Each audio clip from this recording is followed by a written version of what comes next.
Page number 103 of NCERT example number 6। Example 6 में है in the given figure A B is parallel to C D.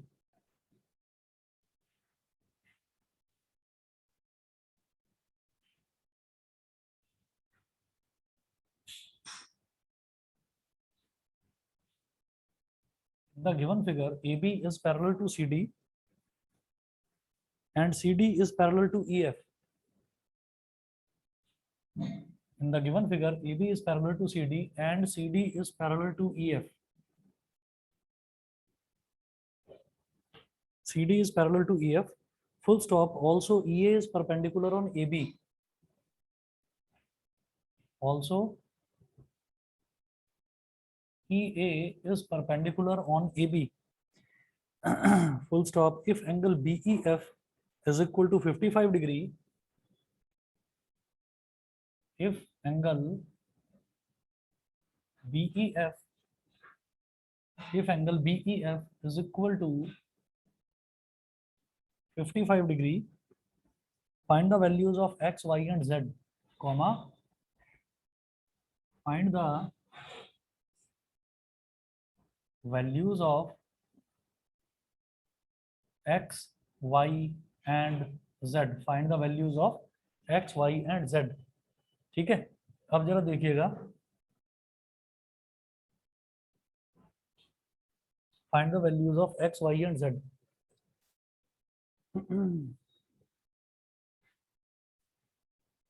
देखिए जो figure इसमें दे रखी है वो फिगर क्या है, A B is parallel to C D and C D is parallel to E F. तो तीन लाइंस हैं जो पैरेलल दे रखी हैं फिगर में।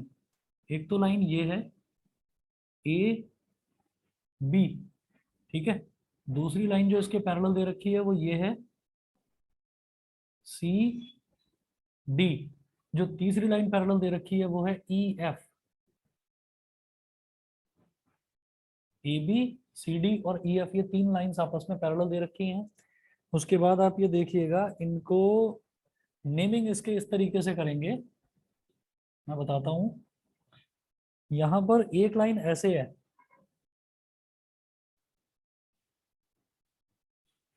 ये है ए, ये वाला पॉइंट है सी, ये वाला पॉइंट है ई, ए सी ई। यहां पर है एंगल 90 डिग्री, ठीक है। उसके बाद है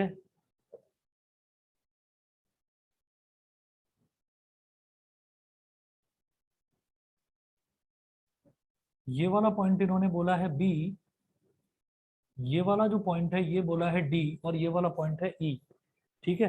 ये गिवन है यहाँ पर।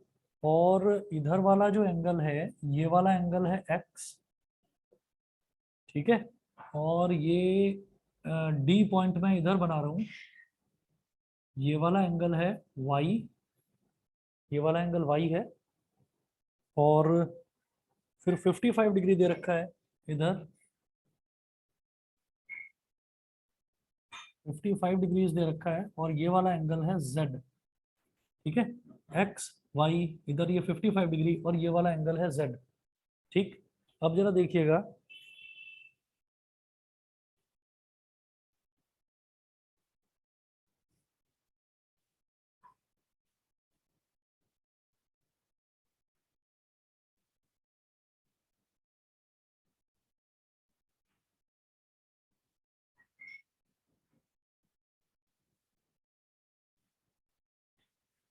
अब इन्होंने पूछा है कि मुझे एक्स वाई और जेड की वैल्यू बतानी है। और यहाँ पर ये वाला एंगल 55 डिग्री दे रखा है बस। और ये बताया है कि ए बी सी डी और ई एफ, ये तीन लाइंस जो हैं ये आपस में पैरेलल हैं, ये हमको दे रखा है। अब वो बोल रहे हैं कि E A is perpendicular on A B. ये भी बता रखा है कि ये जो ई ए है ये ए बी पर परपेंडिकुलर है, यानी कि ये वाला एंगल 90 डिग्री है, ये गिवन है।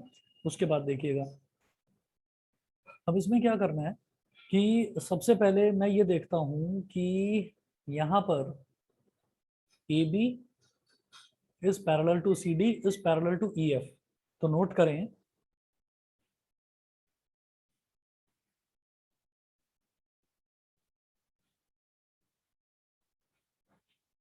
इधर ही करने, since it is given that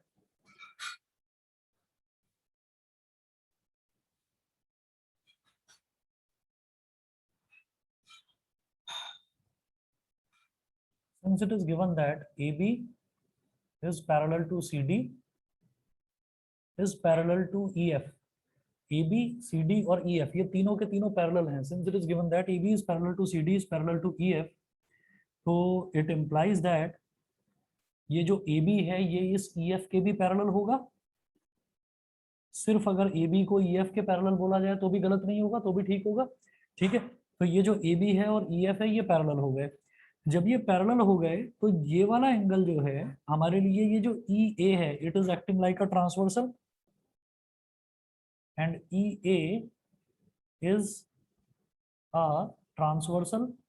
transversal line कौन सी होती है? ट्रांसवर्सल लाइन वो लाइन होती है जो दो पैरेलल लाइंस को कट करती है, उसको मैं बोल देता हूँ ट्रांसवर्सल लाइन. ठीक है, तो अगर मैं इस CD को 1 मिनट के लिए भूल जाऊं तो मैं ये कहूंगा कि ये AB और EF ये दोनों पैरेलल होंगे. जब AB और EF दोनों पैरेलल होंगे तो ये जो EA है ये ट्रांसवर्सल हो गई. ये एंगल 90 डिग्री है, मतलब ये वाला एंगल जो है angle EAB plus angle AEF, यानी कि ये पूरा एंगल ये दोनों आपके को इंटीरियर एंगल हो गए. और को इंटीरियर एंगल्स का सम 180 डिग्री होता है. सही है, समझ रहे हैं कि नहीं? ऑनलाइन वाले बच्चे बताएं. Yes sir. ठीक है, Parth, Parth Tyagi, Parth Deval, yes sir. Yashika, Devansh, clear है? Yes sir. Excuse me sir. हाँ जी, बताइए बताइए. सर एक बार आप इसको स्टार्टिंग से समझा दीजिए, मेरे यहाँ पे लाइट चली गई थी. अच्छा अच्छा, मैं आपको बताता हूँ. हमने सिर्फ ये देखा है कि ये फिगर दे रखी है एग्जांपल नंबर 6 में. इन्होंने बताया है कि यहाँ पर 3 लाइंस हैं जो पैरेलल हैं, AB, CD और EF. ये 3 लाइंस आपस में पैरेलल हैं. जब ये 3 लाइंस आपस में पैरेलल हैं तो इन्होंने कुछ एंगल्स मुझे दे रखे हैं. एक एंगल ये वाला दे रखा है 55 डिग्री. ये जो बचा हुआ एंगल है इतना, ये Z, ये Y और ये X.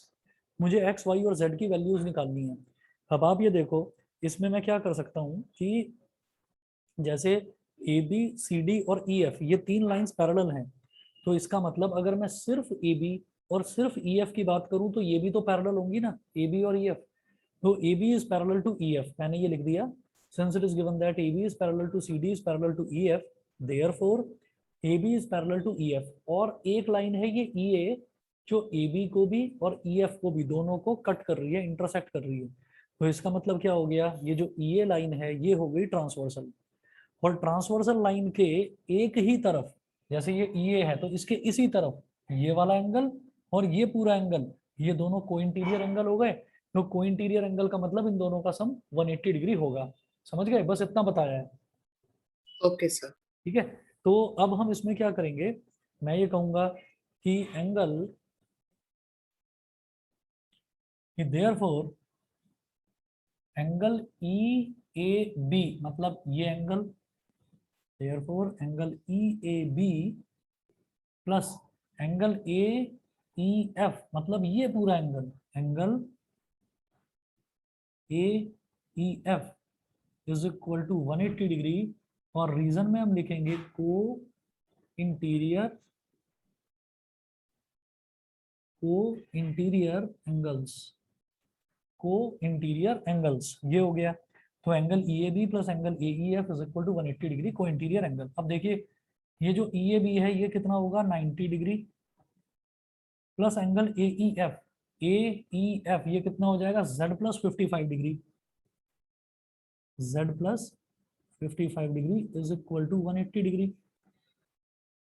तो 90 प्लस 55 कितना हो गया 145. तो मैं बोलूंगा Z plus 145 is equal to 180 degree. और Z कितना हो गया 180 डिग्री माइनस 145 डिग्री. तो Z की वैल्यू कितनी हो गई 35 डिग्री. बताइए जी, क्लियर है कि नहीं?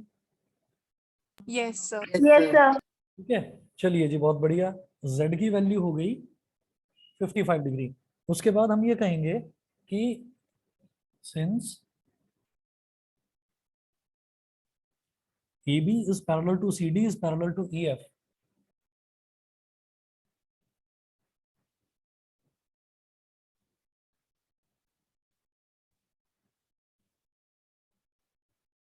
it implies that CD is parallel to EF. इसका मतलब ये है कि सिर्फ अगर मैं इस वाली लाइन की बात करूं, जैसे पहले मैंने बोला था कि ए बी और ई एफ पैरेलल है, इनको लेकर चला था, अब मैं इनको लेकर चलूंगा कि ये जो सी डी है और ये जो ई एफ है, ये दोनों पैरेलल हैं। ठीक है, इन दोनों को हम पैरेलल लेकर चलेंगे तो मैं ये कह सकता हूं कि ये जो इतनी सी लाइन है, ये ई डी लाइन तो पूरी लंबी है, ई बी तक है, मैं सिर्फ इतनी सी लाइन की बात कर रहा हूं कि E D is a transversal, क्योंकि इन दोनों पैरेलल लाइंस को काट रही है, and E D is a transversal.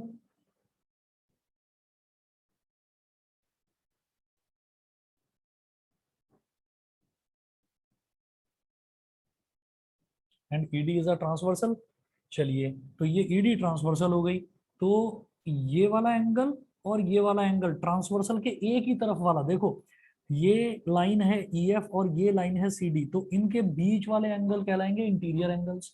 ये ट्रांसवर्सल है ईडी, तो ईडी के इस तरफ वाला एंगल, दोनों एक ही तरफ वाले एंगल हैं, तो ये दोनों एक ही तरफ वाले एंगल क्या कहलाएंगे? एक ही तरफ वाले एंगल को को इंटीरियर एंगल इंटीरियर एंगल। ना। बिल्कुल सही। तो हम ये बोलेंगे y प्लस 55 डिग्री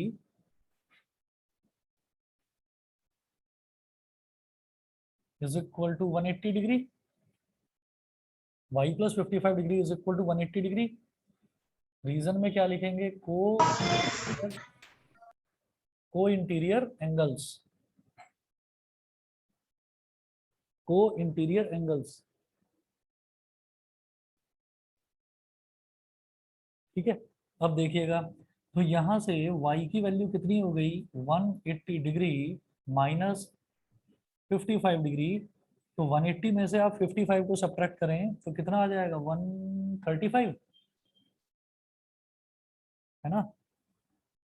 35 और 5 नहीं, सर 25 डिग्री। 125 डिग्री, बिल्कुल सही।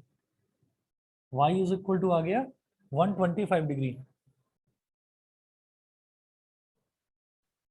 उसके बाद हम कहेंगे फिर वही चीज कि since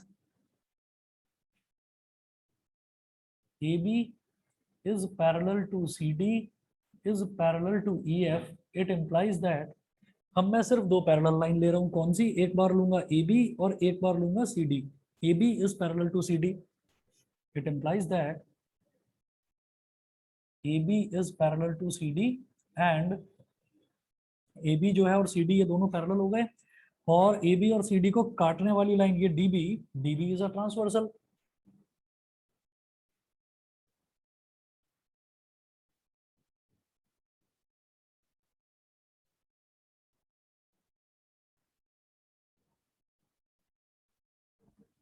and dB is a transversal, तो डीबी ट्रांसवर्सल हो गई। तो ऐसे में क्या करें? ऐसे में आप ये देखिएगा कि ये ट्रांसवर्सल है, ए बी और सी डी पैरेलल है, तो जो ट्रांसवर्सल के राइट साइड में ऊपर की तरफ बन रहा है एंगल वाई, ट्रांसवर्सल के राइट साइड में ऊपर की तरफ बन रहा है एंगल एक्स, तो y is equal to x हो गया। रीजन बताएंगे क्या है बेटा? रीजन बताएंगे वाई और एक्स दोनों इक्वल क्यों है? कोई भी बच्चा बताएं। Sir corresponding angles. Corresponding angles, बिल्कुल ठीक। तो ये हमारे हो गए कॉरेस्पॉन्डिंग एंगल्स। रीजन में लिखिएगा कॉरेस्पॉन्डिंग एंगल्स। तो यहां से आप देखिए y is equal to x आ गया और y की वैल्यू 125 डिग्री है, तो इसका मतलब x की वैल्यू भी 125 डिग्री हो गई। तो हमारे पास x भी 125, y भी 125 और z की वैल्यू 35 डिग्री। बताइए जी, सबको क्लियर है? Yes sir. Yes sir sir. चलिए जी, ठीक है। इसके बाद हम देखेंगे एक्सरसाइज 6.2 है। एक्सरसाइज 6.2 में आप ये देखो कि इसमें हमारे पास टोटल 6 हैं क्वेश्चन, जो टोटल 6 क्वेश्चन दे रखे हैं। तो फिर मैं वैसे ही कर रहा हूँ कि मैं लास्ट क्वेश्चन से स्टार्ट कर रहा हूँ और रिवर्स ऑर्डर में चलूंगा। टोटल 6 क्वेश्चन है, तो मैं सबसे पहले क्वेश्चन नंबर 6 देख रहा हूँ। एक्सरसाइज 6.2 क्वेश्चन नंबर 6, ये वाला पोर्शन मिटा रहा हूँ, इधर से कर रहा हूँ start.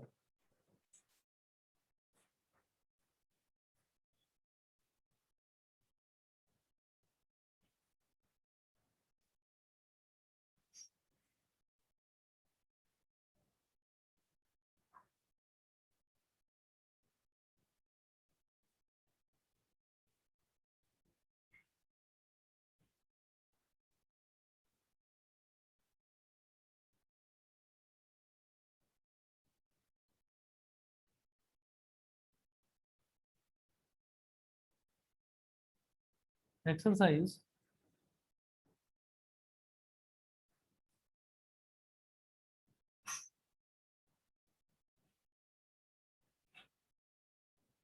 exercise 6.2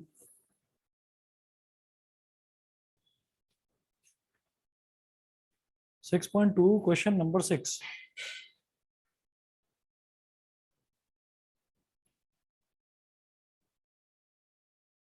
Exercise 6.2 question number 6. इसमें क्या दे रखा है? PQ and RS are two mirrors placed in parallel to each other. Placed parallel to each other, an incident ray AB strikes the mirror PQ at B. The reflected ray moves along the path BC and strikes the mirror RS at C and again reflects back along CD. Prove that AB is parallel to CD. मुझे prove करना है कि AB CD के parallel है। अब हम इसमें क्या करेंगे कि हमें ना ये देखना होगा कि जो लॉज ऑफ रिफ्लेक्शन है, हमें लॉज ऑफ रिफ्लेक्शन पता होनी चाहिए। लॉज ऑफ रिफ्लेक्शन अगर पता है तो फिर हम इस क्वेश्चन को आसानी से कर सकते हैं। उसमें एक दो चीजें देखनी होंगी। देखो क्या होता है कि अगर मान लीजिए ये कोई रिफ्लेक्टिंग सरफेस है, ये कोई रिफ्लेक्टिंग सरफेस है, reflecting surface like a mirror, कि ये कोई मिरर है। तो मिरर में हम ये देखते हैं कि एक लाइट रे ने मिरर पर स्ट्राइक करा ऐसे। ठीक है, ये आपको रिकॉल कराने के लिए बता रहा हूँ, शायद आप लोगों ने 7th क्लास में या 8th क्लास में ये चीज कर रखी होगी। लॉज ऑफ रिफ्लेक्शन तो करा होगा कि जब किसी मिरर पे कोई लाइट रे स्ट्राइक करती है तो एंगल ऑफ इंसिडेंस और एंगल ऑफ रिफ्लेक्शन दोनों इक्वल होते हैं। तो हम ये बोलते हैं कि इसमें ना ये मिरर है, मिरर पर इंसिडेंट रे ने स्ट्राइक करा,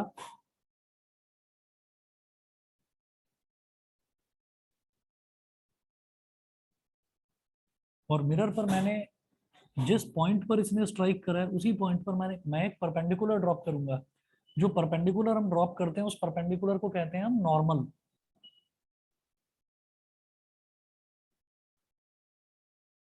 ठीक है, मतलब ये 90 डिग्री का एंगल बना रही है यहाँ पर नॉर्मल। ठीक है, अब यहां से एक लाइट रे रिफ्लेक्ट कर गई, टकराई, टकराने के बाद रिफ्लेक्ट कर गई, इसको मैं बोलता हूं रिफ्लेक्टेड रे। रिफ्लेक्टेड रे, ये जो परपेंडिकुलर वाली लाइन है बेटा इसको हम बोलते हैं नॉर्मल।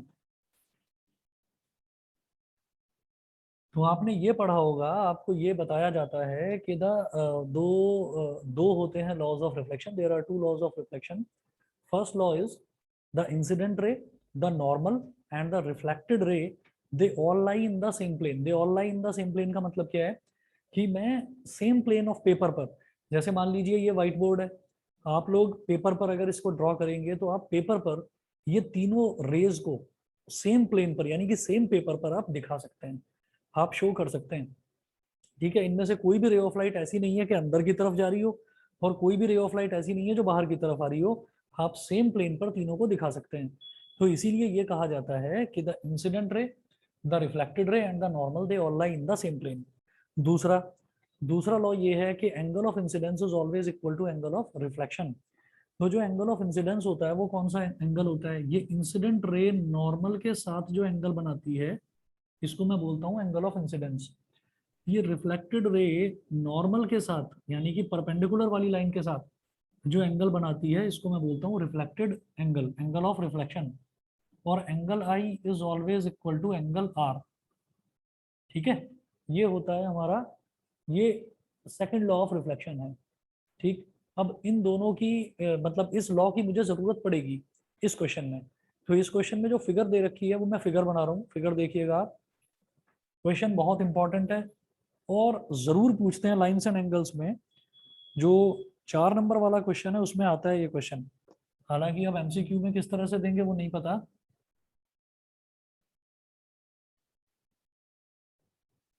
अच्छा, वो आज ना न्यूज़पेपर में भी क्लैरिफिकेशन आ गया है कि वो जो आपके एमसीक्यू बेस्ड एग्जाम्स होंगे ना, वो सब तो ठीक है एमसीक्यू बेस्ड होंगे, लेकिन पेपर बोर्ड बनाकर नहीं देने वाला। वो किसी ने ऐसी गलत खबर फैला दी थी, वो फेक न्यूज़ थी।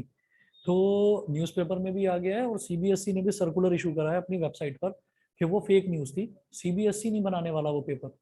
9th का और 11th का पेपर जो है वो स्कूल ही बनाएंगे, होगा एमसीक्यू बेस्ड ही, सब्जेक्टिव नहीं होगा। समझ गए? मैं वो सर्कुलर आप लोगों के साथ शेयर कर दूंगा अभी ग्रुप पर, देख लेना सभी बच्चे।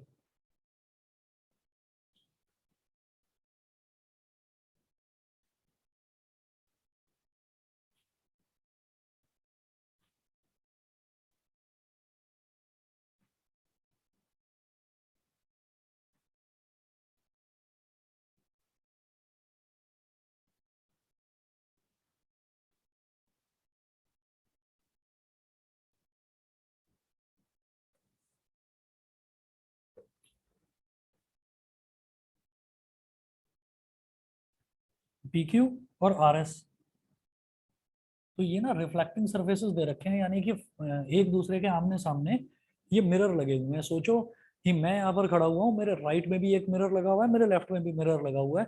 मैं राइट में देखूंगा तो भी खुद को देख पाऊंगा, लेफ्ट में देखूंगा तो भी खुद को देख पाऊंगा। तो इधर खड़ी हुई कोई भी चीज वो इधर भी अपना रिफ्लेक्शन देख पाएगी और इधर भी रिफ्लेक्शन देख पाएगी। तो ऐसे आमने सामने ये दो मिरर लगा रखे हैं, पीक्यू और आरएस। अब इसमें इन्होंने बोला कि एक रे ऑफ लाइट है ऐसे, ये ए से स्टार्ट होती है, बी पॉइंट पर स्ट्राइक करती है, तो और फिर एक रे ऑफ लाइट ऐसे है और एक रे ऑफ लाइट ऐसे है, ए बी और सी डी, ए बी और सी डी इस तरह से है। 1 मिनट वेट करें सभी, बस मैं 1 मिनट में आ रहा हूँ, अभी आगे एक्सप्लेन करता हूँ इसको। 1 मिनट वेट करिए बस।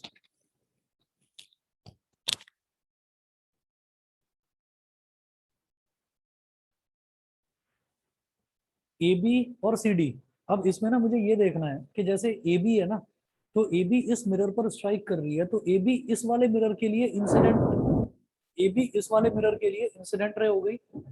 उसके बाद ये जो बी सी है, ये बी सी पी क्यू वाला जो मिरर है इसके लिए तो हो गई रिफ्लेक्टेड रे, क्योंकि यहाँ से रिफ्लेक्ट होकर आ रही है। और ये जो बी सी है, ये इस आर एस पर स्ट्राइक कर रही है, तो इसके लिए क्या हो गई, ये इंसिडेंट रे हो गई। फिर ये जो सी डी है, वो इस वाले मिरर के लिए हो गई रिफ्लेक्टेड रे। तो यहाँ पर जो इंसिडेंट रे है उसकी रिफ्लेक्टेड रे हो गई बीसी, और बीसी जो यहाँ पर स्ट्राइक कर रही है इसकी रिफ्लेक्टेड रे हो गई सीडी।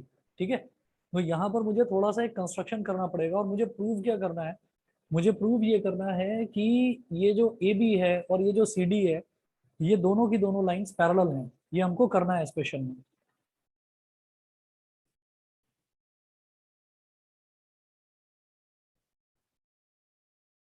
टू प्रूव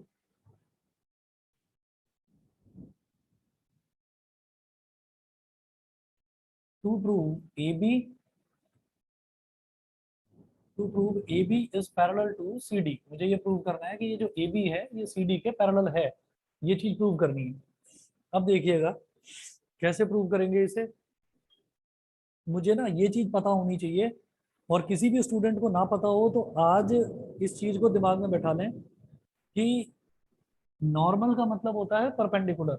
ठीक है, हम फिजिक्स में पढ़ते हैं या मैथ्स में पढ़ते हैं, उसमें बोला जाता है कि any line which is drawn normally, normally का मतलब ये होता है परपेंडिकुलर। हम नॉर्मल को ऐसे नहीं लेंगे, जैसे कि नॉर्मल को अगर आप डिक्शनरी में उसका मीनिंग देखेंगे तो नॉर्मल का मतलब होता है साधारण। ठीक है, तो वो साधारण वाली बात नहीं है। इसका मतलब ये है, नॉर्मल का मतलब होता है फिजिक्स में और मैथ्स की टर्म्स में परपेंडिकुलर। तो ये जो लिखा रहता है, जो पहला रूल होता है, incident ray, reflected ray and normal they all lie in the same plane. तो इसमें नॉर्मल का मतलब होता है परपेंडिकुलर लाइन। ठीक है, तो मैं क्या करूंगा, मैं ये जो पॉइंट बी है, इस पॉइंट बी पर एक नॉर्मल ड्रॉ करूंगा।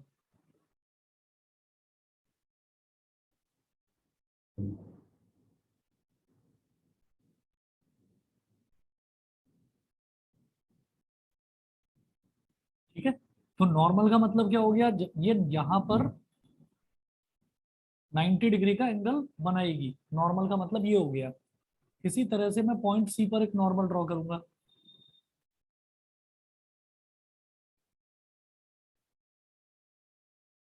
तो नॉर्मल का मतलब ये है कि ये यहाँ पर एक 90 डिग्री का एंगल बनाएगी। देखिए यहाँ 90 है तो यहाँ भी 90 ही होगा। ठीक, अब आप ये देखिएगा, मैंने बोल दिया इस लाइन को ए बी सी डी, इसको मैं बोल दूंगा ई, इस वाले पॉइंट को मैं बोलूंगा ई, और इस वाले पॉइंट को मैं बोल दूंगा F.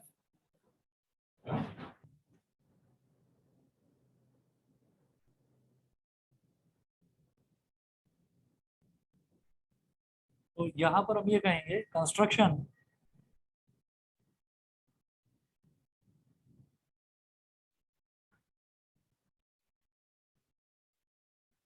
Construction drop a perpendicular, और ताकि आप लोगों को याद रहे तो ब्रैकेट में लिख देना नॉर्मल।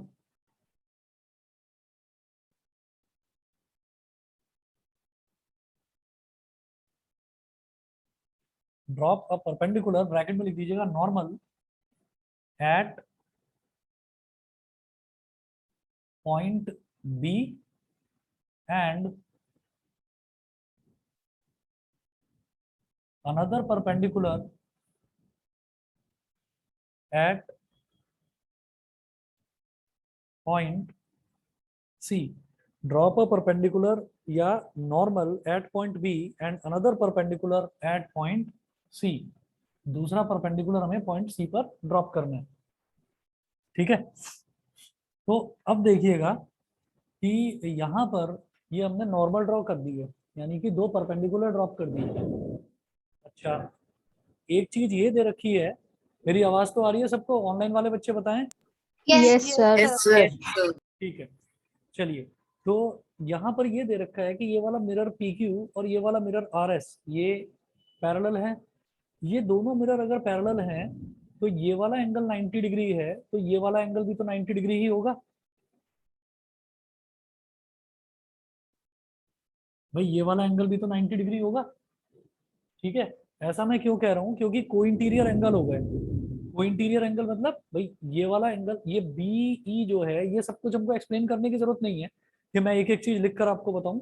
ये आप इस डायग्राम में ड्रॉ कर लें कि जब ये वाला एंगल 90 डिग्री है तो ये वाला एंगल भी 90 डिग्री होगा। उसका रीजन क्या है? उसका रीजन ये है कि PQ और RS दोनों के दोनों पैरेलल हैं, तो ये जो BE है ये एक ट्रांसवर्सल हो गई, और ट्रांसवर्सल के एक ही तरफ वाले दोनों एंगल का सम 180 डिग्री होता है। तो जब ये 90 है तो ये भी 90 ही होगा। 90 प्लस 90 ही तो 180 होता है। सही है। उसके बाद देखिएगा, मैंने ये कहा कि ये जो PQ है और ये जो RS है, ये दोनों के दोनों लाइंस पैरेलल हैं। तो जब ये वाला एंगल 90 डिग्री है तो फिर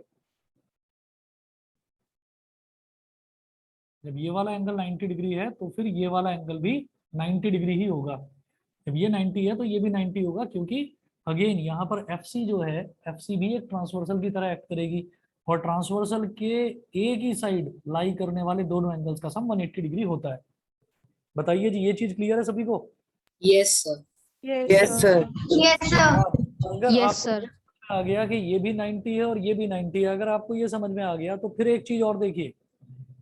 फिर हम ये कहेंगे कि ये वाली जो लाइन है BE और ये वाली लाइन जो है FC, ये दोनों लाइंस आप ये देखो कि यहाँ पर ये 90 डिग्री एंगल है, यहाँ पर ये 90 डिग्री एंगल है। इसका मतलब कि ये जो BE और FC वाली लाइन है, इसके लिए ये PQ ट्रांसवर्सल की तरह एक्ट कर रही है, और ये एंगल और ये एंगल दोनों 90 डिग्री हैं, यानी कि they both are corresponding angles.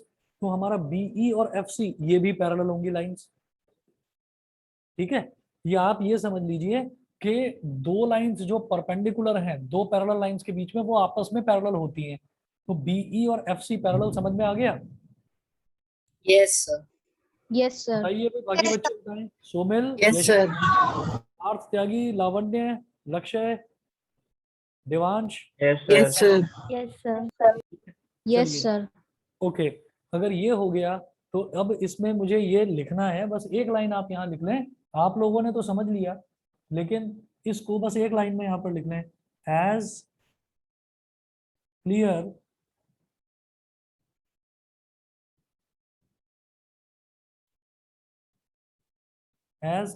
from the figure that BE is parallel to FC. as clear from the figure that BE is parallel to FC। ये जो BE लाइन है और ये जो FC लाइन है ये दोनों आपस में पैरेलल हैं, ठीक है। BE is parallel to FC। अब क्या करेंगे, जब BE और FC दोनों के दोनों पैरेलल हो गए तो इससे मुझे क्या मतलब समझ में आ रहा है कि दोनों लाइंस जो पैरेलल हैं, इसमें आप देखिएगा अब हमारा काम मेन शुरू होता है। हम ये कहेंगे कि ये जो एंगल है, एंगल ABE, ये हो जाएगा x, इसको मैंने x मान लिया, तो एंगल EBC ये भी x हो जाएगा, because angle of incidence is equal to angle of reflection.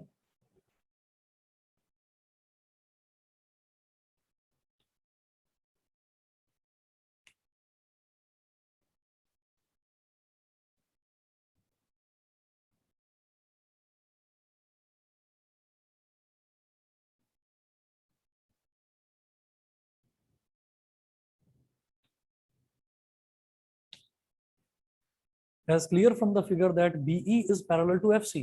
तो यहां से तो एक चीज समझ में आ गई। अब मैं बोलूंगा कि angle ABE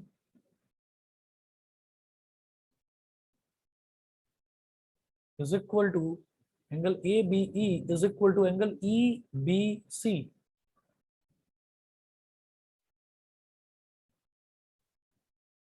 is equal to x, और यहाँ नीचे लिख लेना बेटा से का मतलब क्या है कि ऐसा मैंने मान लिया कि ये जो एंगल है और ये वाला एंगल, इन दोनों को मैंने x के बराबर मान लिया, तो इसलिए या तो शुरुआत में लिखते हैं तो लेट लिखते हैं और बाद में लिखते हैं तो से लिखते हैं। से का मतलब भी मान लिया और लेट का मतलब भी वही है कि वी हैव अज्यूम्ड इट। अच्छा, एंगल ABE और एंगल EBC इक्वल क्यों है, यहां लिखना angle of incidence, angle of incidence is equal to angle of incidence is equal to angle of reflection।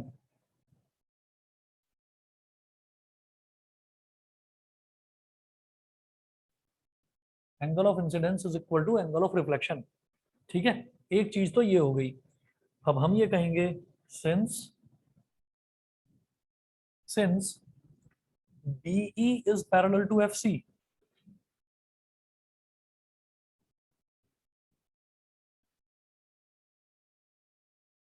And जब ये BE और FC दोनों पैरेलल हैं तो ये जो BC है ये ट्रांसवर्सल की तरह एक्ट कर रही है, क्योंकि ये जो BC है ये BE को भी और FC को भी दोनों को इंटरसेक्ट कर रही है, दोनों को टच कर रही है। तो हम कहेंगे and BC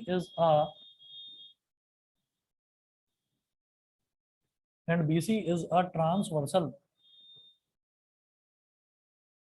Since BE is parallel to FC and BC is a transversal, BC transversal है, तो हम ये बोलेंगे यहाँ पर कि ये वाला एंगल अगर x है ना बेटा, ये वाला एंगल भी x ही होगा। ऑल्टरनेट इंटीरियर एंगल, एक ट्रांसवर्सल के इस तरफ वाला एंगल और एक ट्रांसवर्सल के इस तरफ वाला एंगल। तो angle EBC, it implies that angle EBC is equal to angle FCB।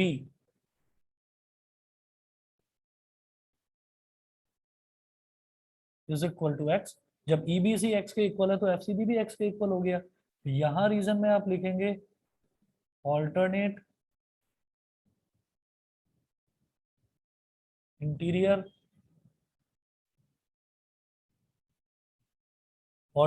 Interior angles, alternate interior angles. अब हम ये कहेंगे कि BCF angle BCF is equal to, अब ये जो RS वाला जो मिरर का सरफेस है इसके लिए ये जो BC वाली लाइन है ये इंसिडेंट रे की तरह एक्ट कर रही है, तो ये इंसिडेंट रे तो ये रिफ्लेक्टेड रे, तो ये x है, तो ये वाला एंगल भी x ही होगा। तो मैं कहूंगा angle BCF is equal to angle FCD is equal to angle FCD, और ये भी x के बराबर हो गया, क्योंकि जब ये BCF हमारे पास यानी कि FCB बोल दो चाहे तो इसको FCB बोलो या BCF बोलो, बात एक ही है। चाहे FCB बोल दीजिए तब भी एंगल x, चाहे BCF बोल दो तब भी एंगल x, ठीक। तो ये दोनों भी इक्वल हो गए। क्यों? क्योंकि यहां पर भी तो लॉ ऑफ रिफ्लेक्शन लगेगा। तो लिखेंगे angle of incidence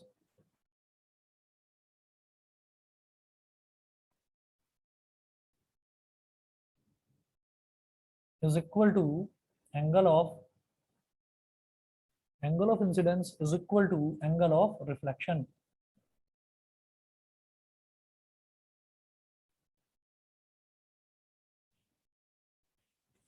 angle of incidence is equal to angle of reflection. ये हो गया। तो ये पूरा का पूरा एंगल क्या हो गया? ये पूरा का पूरा एंगल 2x हो गया।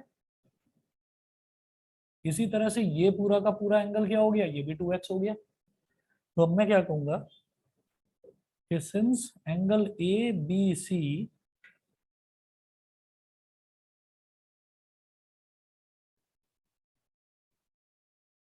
since angle ABC is equal to angle BCD,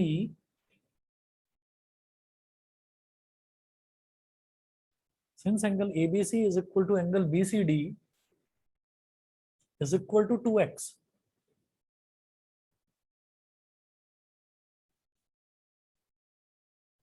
they are forming a pair of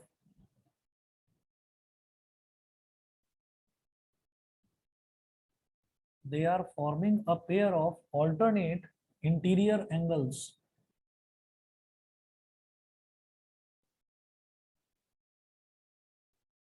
They are forming a pair of alternate interior angles. Therefore, आप देख लीजिए कि भाई ये वाला एंगल जो है, ये पूरा एंगल कितना हो गया? 2x, और ये वाला पूरा एंगल कितना हो गया? ये भी 2x हो गया। तो जब ये ऑल्टरनेट इंटीरियर एंगल्स बन रहे हैं, एक इस लाइन के इस तरफ और एक इस लाइन के इस तरफ, तो इसका मतलब क्या है कि ये जो AB है और ये जो CD है, ये पैरेलल ही रही होंगी, तभी ये दोनों ऑल्टरनेट इंटीरियर एंगल इक्वल हो गए। बताइए जी, क्लियर है? Yes, sir. Yes, sir.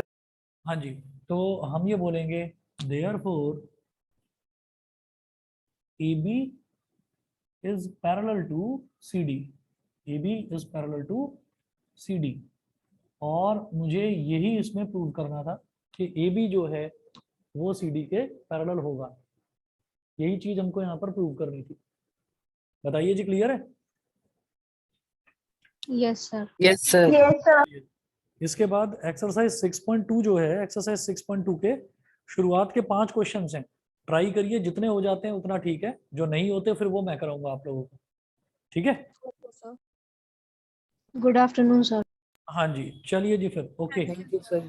Okay Thank you, sir. Thank you, sir. Good afternoon, sir. Good afternoon.